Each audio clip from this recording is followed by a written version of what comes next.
कोलकाता के तारातला स्थित निर्माणाधीन गोदाम ढहने की घटना में रानीगंज के निर्माण श्रमिक नवीन सिंह की मौत हो गई। दुर्घटना के बाद करीब एक दिन तक परिजन अस्पताल और हादसा स्थल के बीच भटकते रहे। आखिरकार एसएसकेएम अस्पताल के शवगृह में नवीन के दाहिने हाथ पर बने टैटू से उसकी पहचान हो गई। शव की पहचान होते ही पत्नी नेहा देवी और परिजन फुट फुट कर रो पड़े। रानीगंज के लायक बाजार लायक बांध निवासी नवीन सिंह बुधवार को हुए हादसे के बाद लापता हो गए थे। सूचना मिलते ही उनकी पत्नी नेहा देवी, बड़ा बेटा प्रिंस और भांजी सिमरन कोलकाता पहुंचे। परिजनों ने पूरी रात अस्पताल और दुर्घटना स्थल पर नवीन की तलाश की, लेकिन कोई जानकारी नहीं मिली। गुरुवार दोपहर अस्पताल लाए गए एक छत विछत शव के हाथ पर बने टैटू को देखकर सिमरन ने अपने मामा की पहचान। नवीन की पत्नी नेहा देवी ने आरोप लगाया कि यह हादसा केवल दुर्घटना नहीं बल्कि गंभीर लापरवाही का परिणाम है। उनका कहना है कि फैक्ट्री प्रबंधन ने कमजोर ढांचे और नरम जमीन की जानकारी होने के बावजूद वहां निर्माण कार्य जारी रखा। उन्होंने बताया कि नवीन अक्सर काम की खतरनाक परिस्थितियों का जिक्र करते थे और उन्होंने कई बार उन्हें नौकरी छोड़ने की सलाह भी दी थी। वहाँ वहाँ जैसे कि यहाँ हमको 1:30 बजे खबर मिला। 1:30 बजे खबर मिला था। मेरा गांव का था मैं वही बोला कि ऐसा ऐसा वहाँ घटना हुआ है। तो हमको विश्वास नहीं हुआ, हमें झूठ बोलता होगा। तो मालिक जो माल ठेकेदार जो लेके गया बुलाया ना, उसका नंबर हम लोग के पास था, तो उसी को फ़ोन किए। वो बोला कि आपका आदमी ठीक है, आपका आदमी निकल गया है, आपका आदमी भर्ती है। तो हमको थोड़ा सा ठीक लगा। फिर हम लोग यहाँ से 2:40 में ट्रेन था, हम लोग गए ट्रेन से।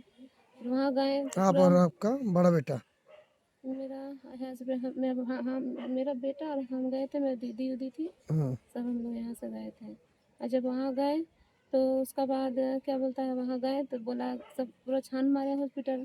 डॉक्टर तो अंदर हॉस्पिटल में घुसने देता नहीं है। हाँ, हॉस्पिटल में घुसने नहीं देता है डॉक्टर। उसके बाद बोला नहीं, आपका आदमी का लिस्ट में जो जैसे नाम होता है ना, तो लिस्ट में नाम नहीं आया था। बोला नहीं, लिस्ट में नाम नहीं आया। हम लोग इंतजार किए पूरा दिन। क्या आदमी वहाँ से दबा था? 60 आदमी का खबर आया 7 है। आदमी। 60 आदमी का। तो और उसके बाद अब बुलाव आएगा, आ जाएगा, आ जाएगा, ऐसे करते करते हम लोग दिन रात मतलब दोपहर से लेकर शाम तक गुजार दिए वहीं। अच्छा। अब हम लोग रात गुजर गया, अब आएगा, अब अगर सुबह हो गया 10 बज गया, हम लोग को रहा नहीं गया। जहाँ जहाँ जैसे एक्सीडेंट हुआ था तो हमारा फैमिली 2-3 गो फैमिली हमारा गया था वहाँ। मेरे दामाद है, मैं वहाँ गया तो बोला कि नहीं नहीं यहाँ से निकल गया। हमको परसों 2 बजे जानकारी मिला। 2 बजे मेरा मतलब मौसी के पास फ़ोन आया था। वो हमको आके फ़ोन की, हमको बोली मेहमान कहाँ हैं? हम बोले वो ड्यूटी गए। हम बोले क्या हुआ? बोला कि फ़ोन आया वहाँ से कि मौसा का माथा का ऊपर छत गिर गया है। तो हम मेरा हस्बैंड ड्यूटी चले गए थे। फिर हम उनको फ़ोन करके बुलाए, वो आए। आधा रास्ता हुआ, आधा रास्ता हम गए। हम लोग फिर हॉस्पिटल गए, बस से गए हम लोग पीजी हॉस्पिटल।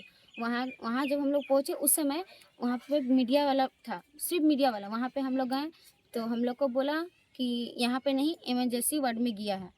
वहाँ पे 2 पेशेंट भेजे, वहाँ पे देखिए आपका पेशेंट होगा, यहाँ नवीन सिंह का नाम का नहीं है। वहाँ गए तो वहाँ बोल रहा है कि वो जगह गया है जहाँ पे एक्सीडेंट वाला पेशेंट आया है।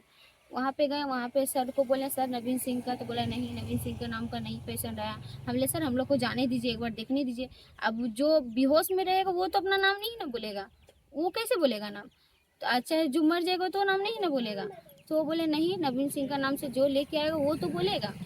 वहाँ पे हम लोग को कुछ नहीं बोला। हम लोग रात भर फिर मेरा मौसी, मेरा मम्मी, मेरा बहन सब आई रात में। हम लोग रात भर वहीं पे बैठे हुए थे। आ रहा था मतलब बॉडी आ रहा था उस समय। मतलब आपका जैसे किसी का यहाँ लगा हुआ है तो किसी का यहाँ है, किसी का ये चीज़ नहीं है, किसी का पैर नहीं है। बहुत ऐसा पेशेंट था। हम जब भी एम्बुलेंस आ रहा हम लोग सोच रहे कि इसमें हम लोग का आदमी होगा। जब भी आ रहा हम लोग सोच रहे कि हम लोग का आदमी। हम लोग ना रात भर खाए ना हम लोग सोए भी नहीं। रात भर हम लोग सिर्फ देख रहे थे कि इसमें मेरा पेशेंट होगा। रात भर हम लोग ये किए। उसका बाद नहीं पता चला। सुबह में हम मेरा हस्बैंड और मेरी मम्मी वहाँ पे गए जहाँ एक्सीडेंट हुआ था। वहाँ पे गए, वहाँ पे जितना मीडिया वाला है सब पूछा। हम लोग